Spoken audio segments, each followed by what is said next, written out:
Is this another video on a game that's almost 2 decades old? I'm afraid so. The Chronicles of Narnia, The Lion, the Witch and the Wardrobe was released in November of 2005, developed by Traveller's Tales and published by Buena Vista Games, and was another one of those that I have fond memories of playing. I love the movie, and sitting down in front of the TV to play it with my siblings is another one of those gaming core memories. For those who aren't aware, The Chronicles of Narnia are a series of books written by C.S. Lewis, detailing magical events that happen in the fictitious and fantastical world of Narnia. The Lion, the Witch and the Wardrobe follows the Pevensies children, Peter, Susan, and Lucy, who are currently in the middle of a blitz, and really should get away from there. Edmund, get away from there! That's what I said! Now is probably a good chance to mention that this game is almost a clip show from the movie itself, and then gameplay of those scenes. Do they transition between the two seamlessly? Do they fuck? I'll let you be the judge. Now if Peter could just demonstrate how a canonically 13-year-old should open a door safely. Perfect! Once we find Susan, it's time to find Lucy. I said it's time to find Lucy. It's time to find Lucy. It's time to find Lucy, and traverse through our house, which was apparently built over the pits of hell. Oh, the door is locked? Well, luckily I know someone who is an expert at... Oh, never mind, there's a key. Didn't want to smash it anyway. I'm sure Peter's arms were getting tired. Now, let's use that comically yellow key and get out of here into the shelter. Another point worth mentioning is that the game really seems to water down how much of a treacherous bastard Edmund is, but I'm sure I'll get over it. Your Majesty. Until then, dear one. Stop talking to her! Are you serious? So we just got into Narnia, and boy are my arms tired. We get the most emotionally volatile child a stick, so he can take out his frustrations, and Lucy practices her circus routine when she eventually runs away from her family. Our first enemy approaches in the form of wolves, so Edmund shows off his incredible weapon proficiency and just smacks them a bit. Now, let's do some controlled deforestation. I said controlled, what are you doing? Now, let's get out of this place together, by which I mean let's start together, and then just leave your sister, who again, going by canon, is 8.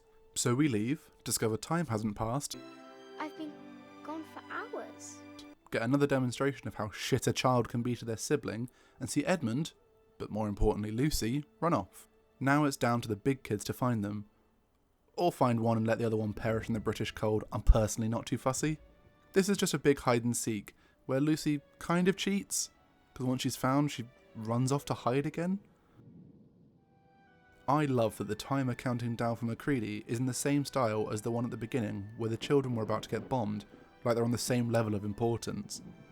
Lucky for Peter and Susan, McCready doesn't notice when boxes start to disappear in a hallway, although as a custodial figure you'd think it was her job to actually clean them away in the first place. She must be as blind as a... Well yeah, exactly. Traversing more of the house, Susan shows off her absolute cannon of an arm, and the Incredible Hulk shows some more boxes who's boss. Ah, Peter smash box! Peter only 13 and cannot vent frustration in manual labour! Bah! Oh yay, we found Edmund. I'm so happy. After one last chase sequence, we need to find the perfect place to hide. If only there was a big unit that all 4 of us could squeeze into. Maybe even one that's in the title perhaps. And we are back in Narnia again. We're not even taking them out of the wardrobe. But that's a girl's coat. Edmund, it is just fabric. Do you want to freeze? Lucy wants to be reunited with her dear friend Tumnus. All I can say is, who wouldn't? And our group venture into the land of Narnia. I swear the Pevensies were part of the same experiment as Captain America. Peter has fists of fury. Susan moonlights as a professional javelin thrower. And Lucy apparently has heels of steel as she gets thrown into literal mounds of ice and crushes them with no problem. The ice begins to crack and it's 2 to a slab as they rush down a bobsleigh track. Let's hope they don't fall in. Oh. Well, that was a great sacrifice, Peter. Finally, we are rid of the true villain. At the bottom of this slide, we walk over a frozen pond, which sounds creaky, like the floorboards back home, until we have a path found for us all to cross, where we find a new enemy who look familiar, but I don't think they're Gnoelves or Gnoblins. Now, every kid is useful on their own, but as a 4, well that's where they thrive. Shit, wrong clip. And they took Tumnus. Fucking brilliant. Let's go chat to a beaver then, shall we? Also, for someone who loves to eat things made of wood, and literally just wooden furniture is blocking our way, Mr. Beaver is absolutely useless. As it turns out, he prefers the fine vintage right from the source, and none of that manufactured stuff. Susan plays us a tune, and we beat a pack of wolves and trap them to starve in their homes and run from that ogre, which I'm 90% certain wasn't in the movie. Oh well.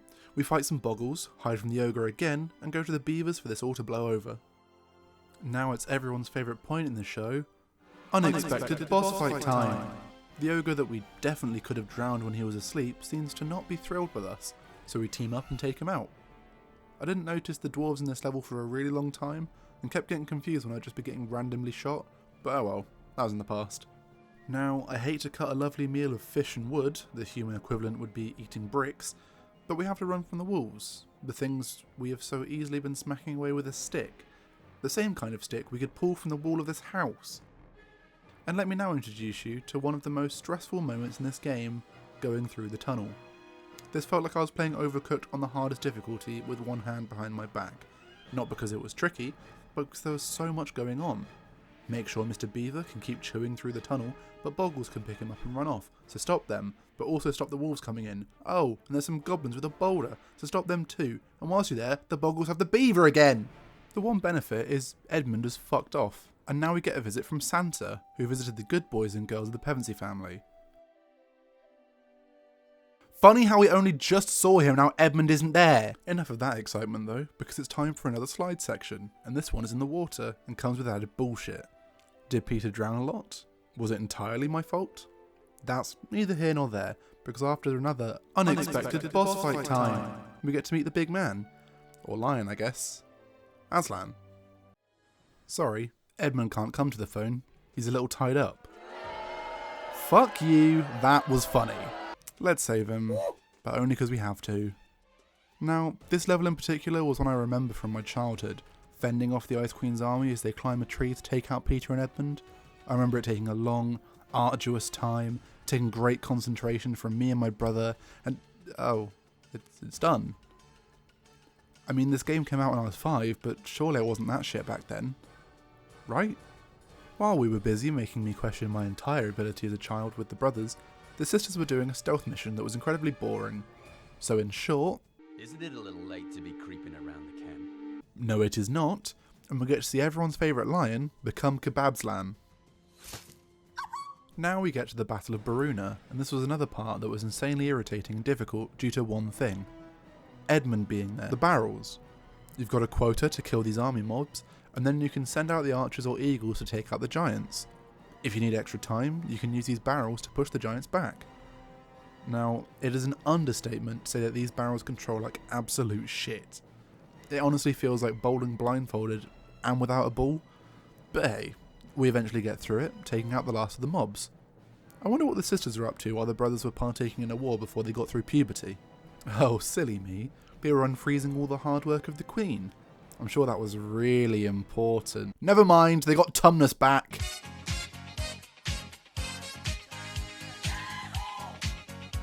Now, during the game, you can rescue the ice statues in each level, which you can then trade in for a certain aid in the penultimate level. You can have archers, eagles, or even a phoenix swarm. And when I tell you this was so helpful, I would be lying. I did not use them once. Now let me tell you about this fight. It is just constant onslaught of enemies, again with a checklist of mobs you have to beat before going on to the next ones. It makes me so mad, I just want to put it into an out-of-season jingle. On the 10th day in Narnia, the Ice Queen sent to me 10 angry wolves, 9 dwarves with arrows, 8 Minneborg, 7 boggle pricks, 6 frozen statues. What is this? What is it even meant to be? It's like a short thing that but what is it? What is it really? Because someone explain this to me, because none of it makes sense. What is it? Excuse me, don't know what came over me there. But we once again showed the evil queen that these literal children were able to best even her toughest of warriors. So naturally, we have to go and fight her ourselves. And remember how much I loved using the barrels? Well, they're back with a vengeance, being a very necessary mechanic in this fight. When the queen makes herself vulnerable, you utilise all the abilities you've learned and developed. a fearsome 5-hit combo with Peter, shots from the bow of Susan, Edmund's face, and fire barrels. Because Lucy is a literal child, what do you think she was going to do? Once she is low enough, Susan unleashes her most devastating attack yet. Someone else. Aslan munches the Queen, we all get crowned. I give you Queen Lucy, the valiant, Queen Susan, the gentle, King Peter, the magnificent, King Edmund, the stinking! And that's the game. Now will someone please tell me what the fuck these are supposed to be?